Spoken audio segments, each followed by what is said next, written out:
The Gospel of Mark contains three passion and resurrection predictions. These are in chapter 8, verse 31, chapter 9, verse 31, and chapter 10, verses 32 to 34. A passion and resurrection prediction is when Jesus talks in advance about the fact that he must suffer, die, be buried, and rise again.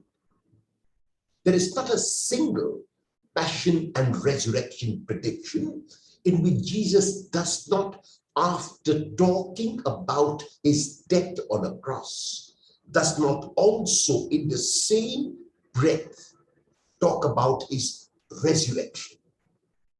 It is only in the Gospel of Mark that all these three predictions are on the way.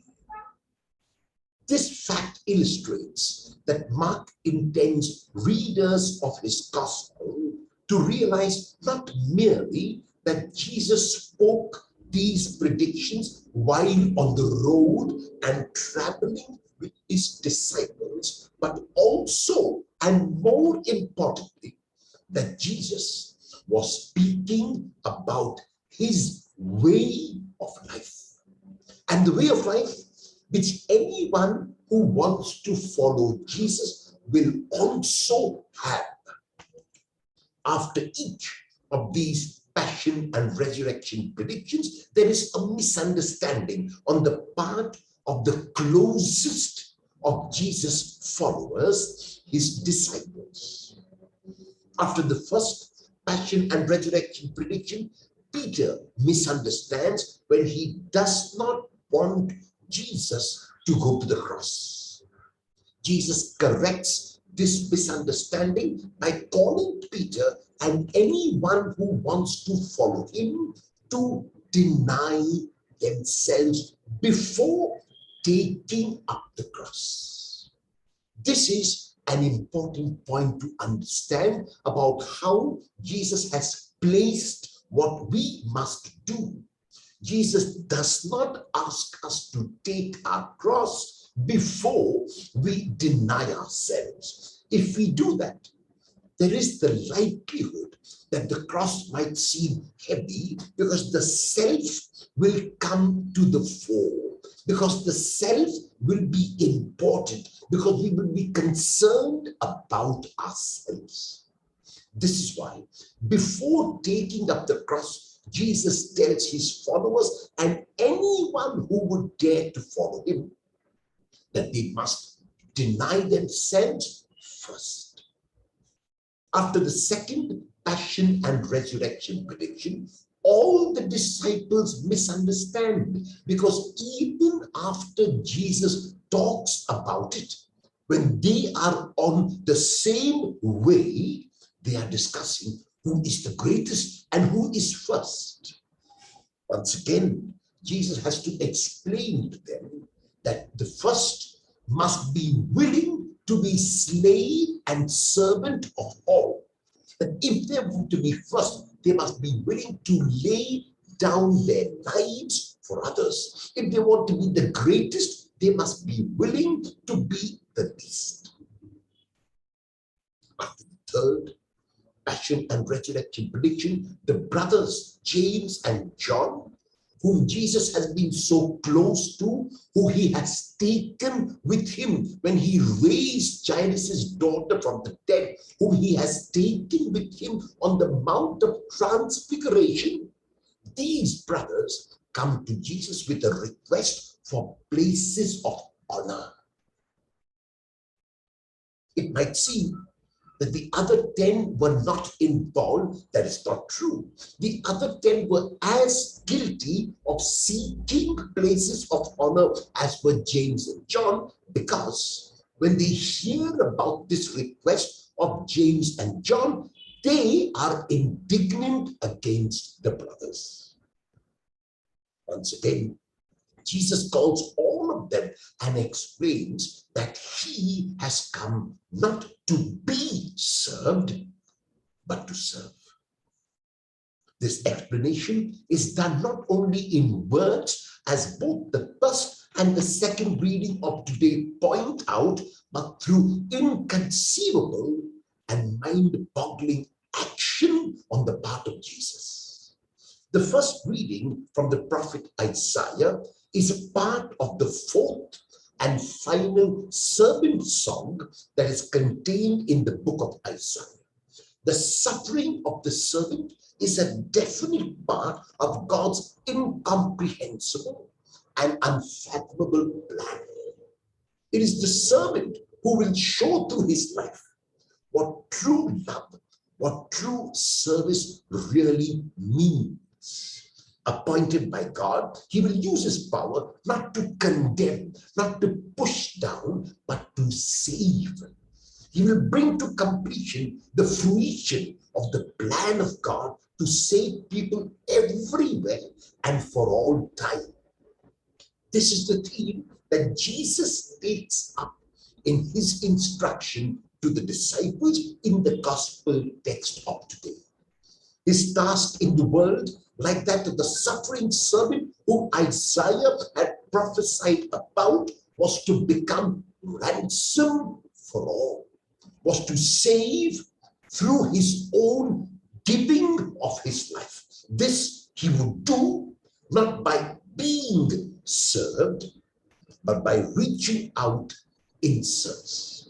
If the disciples wanted to follow him as fully as they ought to follow him, they also had to realize that wanting to be first meant willingness to be last. They had to realize that if they wanted to be master and Lord, it meant being slave and servant of all. Jesus showed them how to do this through his willingness to embrace the cross, even if it meant a scandal to those who did not believe, and even if in the eyes of others it was foolishness. He was willing to embrace the cross, even if it meant the end of his life known here on earth. He was willing to embrace the cross, even if it meant that he would be abandoned by all and seemingly even abandoned by God, his Father, when he cried out, Eloi, Eloi, lama sabachthani. My God, why have you forsaken me? And this is why the second reading from the book of Hebrews explains as confidently as it does that we as believers need have no fear. We have before us a model that we can imitate. This model is not a heavenly model.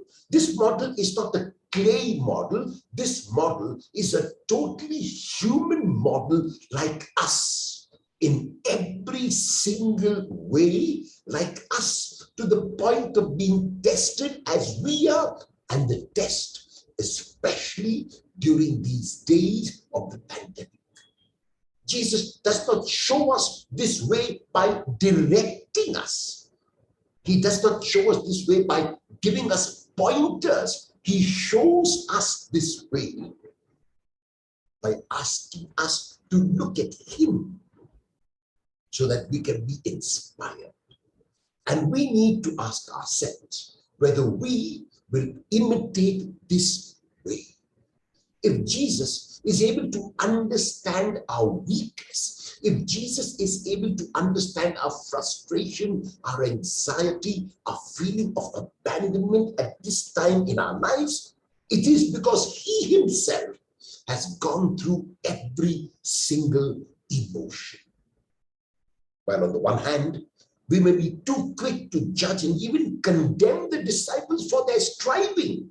Any attempt to practice detachment ourselves indicates how difficult it can be.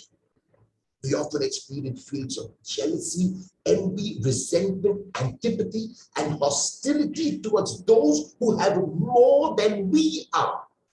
and who are what we consider in a better position than we are. Even now, we keep craving for things, believing mistakenly that they will satisfy. Jesus shows us in the gospel text of today what it means to be a true disciple. He challenges us to give up our need to acquire and to take on more, the need to have more, instead to develop, adopt the attitude of detachment. He has shown us that in giving, we receive. In denying ourselves, that we find ourselves, and that detachment is possible. He tells us that he has gone through the challenges and the frustration that we are possibly going through now, and is inviting us to rise above it. He's inviting us to believe that even when we cannot experience it as tangibly as we would want to, God still loves.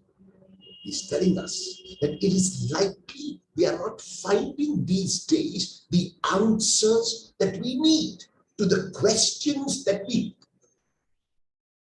The answers, Jesus said, through his life will indeed come. We have only to keep searching and seeking for them.